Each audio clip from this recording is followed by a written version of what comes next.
snipped You're your not cords. an amphibian, not a frog. International news. Let's see. Jose Ivan, a man who set out to sea from Mexico, was lost at sea for 18 months. He drifted on an inflatable for 18 months all the way to the Marshall Islands, southwest of Hawaii. He was found only in tattered underwear, and he said that he survived on rainwater, birds, and turtles for 18 months floating at sea. Now, also, I've been at sea, and I'm going to tell you that there's a lot of crazy shit that goes on in the ocean. A lot of giant waves and a lot of winds. And to survive on a little raft for 18 months and live off of rainwater, birds and turtles, somebody's got to be watching out for you. Mr. Hermaphroditic cat. Whatever Ow! God or spirit or higher power that you pray to, or Buddha, should, they were definitely looking out for this man. So that's an amazing story. If you want to look that up, you can look that up too. I think he had a fishing pole. He might have. I don't know, but that's still amazing to survive that long. Like, what do you do if you're a vegetarian and you get lost at sea? Like, how does that work? I must have been watching the Super Bowl when I wrote the next part, because it says, this just in, Manning couldn't pass and screwed the Super Bowl 48. I also have a little development. I have a little development on that story. It is believed to have been heard. It was picked up on the parabolic of a video camera that was recording the aftermath, and it actually shows Peyton Manning going up to the coach, and you can faintly hear him say the words, "When are you going to pay up?"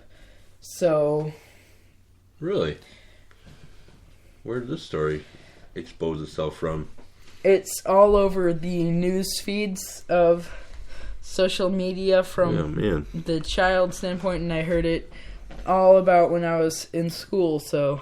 we're going to have to... elaborate on such a disgusting research topic. that and elaborate further on that in the next Truth and Madness episode. Yeah, that's interesting. I didn't check any of the Twitter feeds today, so...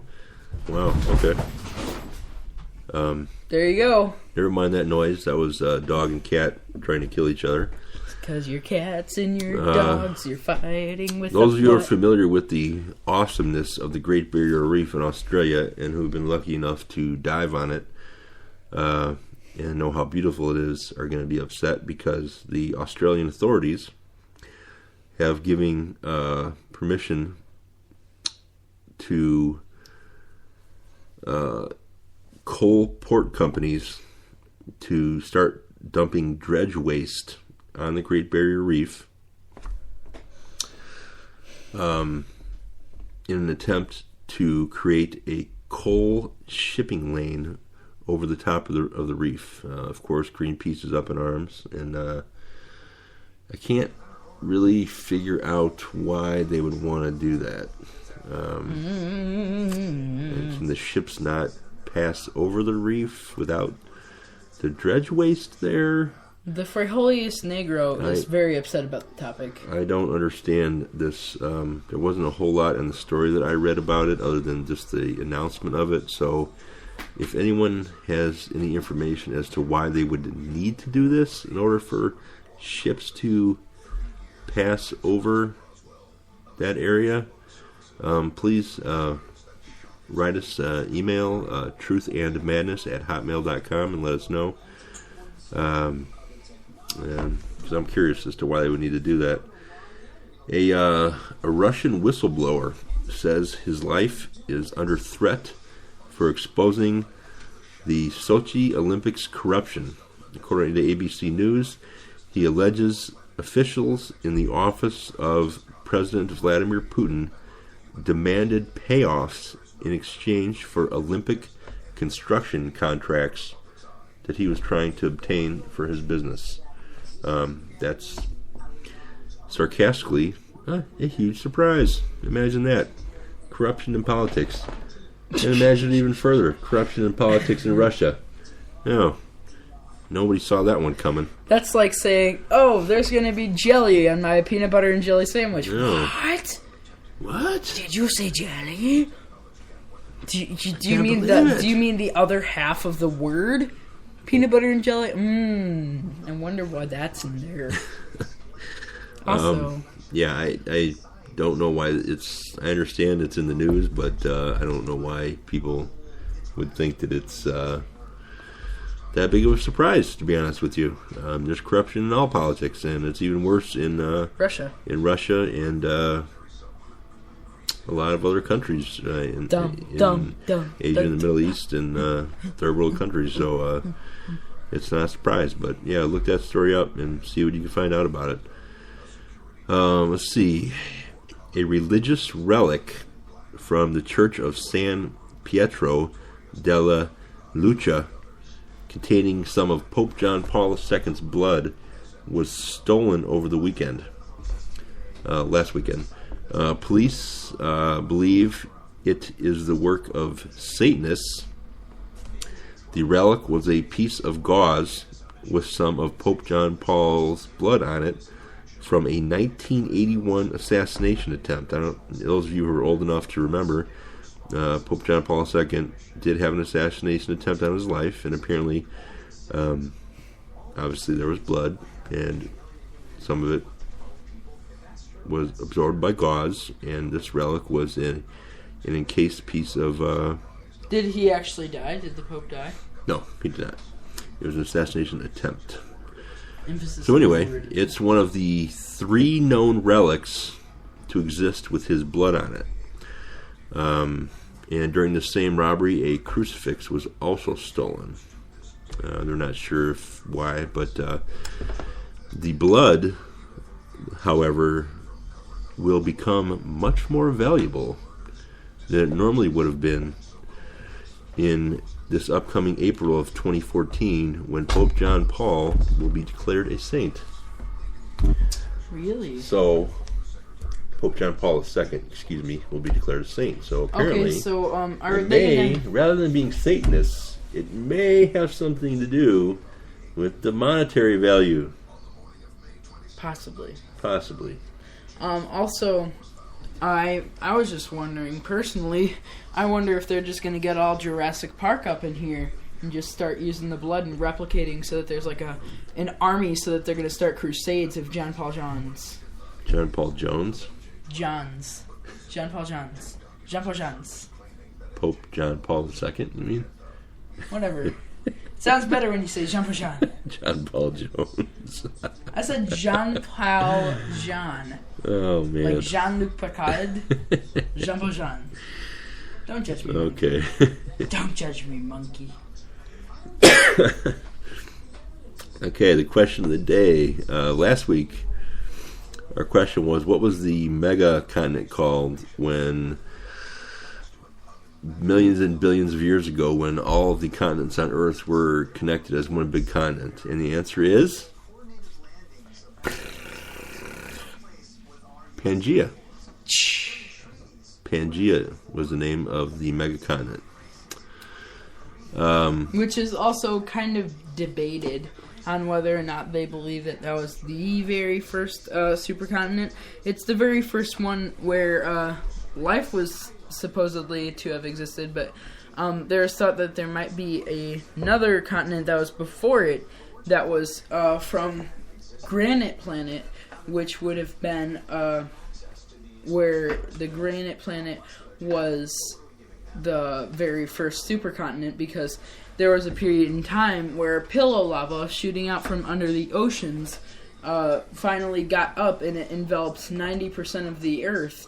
And this once it actually hardened, it became granite. And this granite was thought to have enveloped the entire planet and led to a new stage in the planet's life that they call Granite Planet. You might be familiar with Snowball Earth and Fireball Earth, and now, which they're believing, Granite Planet, and Christmas Earth, where the skies were red from the carbon dioxide and the oceans were green from the lack of oxygen. So that's something that's being thought of right now that is not declared yet, but is still a thought that they are thinking for sure could have happened just because of further geological evidence. Okay. New question of the week. What is the quote,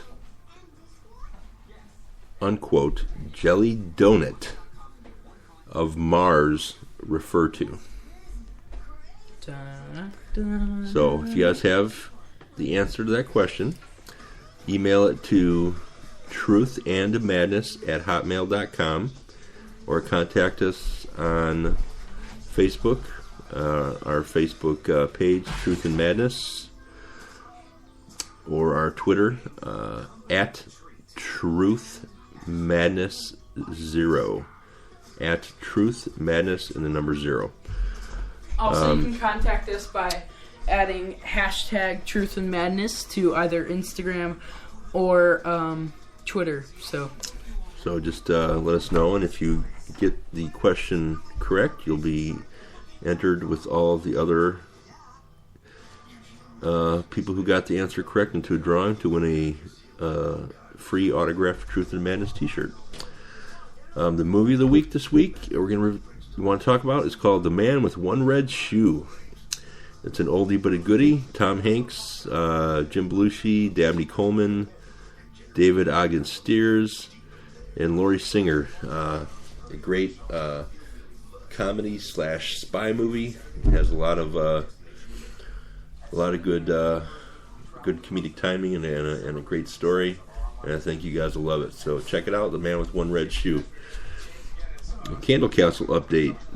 Recently, the Candle Castle, which you all know is the base of operations for Truth and Madness, has undergone some major structural upgrades. With new glass walls, 4-sided wax-embedded decorations, and a Darth Vader overlooking its front Vader head entrance, the castle is coming along nicely. We have also institutionalized a new set of jars. So since we had a yellow wax layer now institutionalized in the actual castle, we had 2 empty jars from where the wax used to be. So we have placed them upside down. So now we have actually created a vacuum inside the jars, which would have allowed for anything inside to be preserved, kind of creating a desert environment so that there would be no moisture going in or coming out. And so we could have preserved anything. We didn't actually put anything inside of the jars, but just because we wanted to let you know. Now, if a bomb explodes inside that jar, no one would be able to hear it. You know why? Because sound can't travel through a vacuum. The Candle Castle also has thicker layers of wax in varying colors, and it adds a nice striated layering effect to the castle, much like when you add sand to one of those bottles at a fair that you look at. So it's actually kind of cool. We have our green layer baseline, which I guess is really, really big now. I don't know where we got all the green wax from. Do we have like a giant green candle?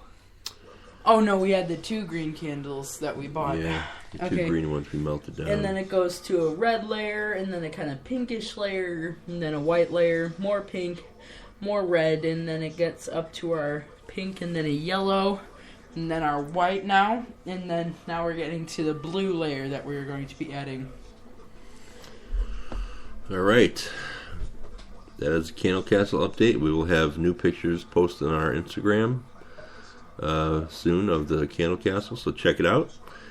The Clash of Clans update.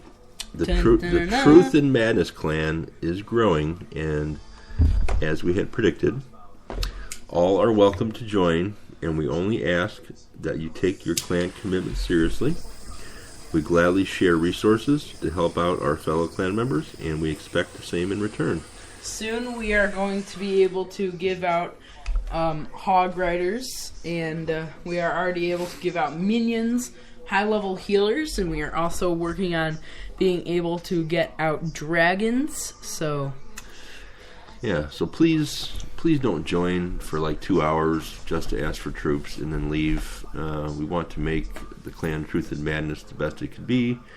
And hoppers do not help. Yeah, you guys suck to do.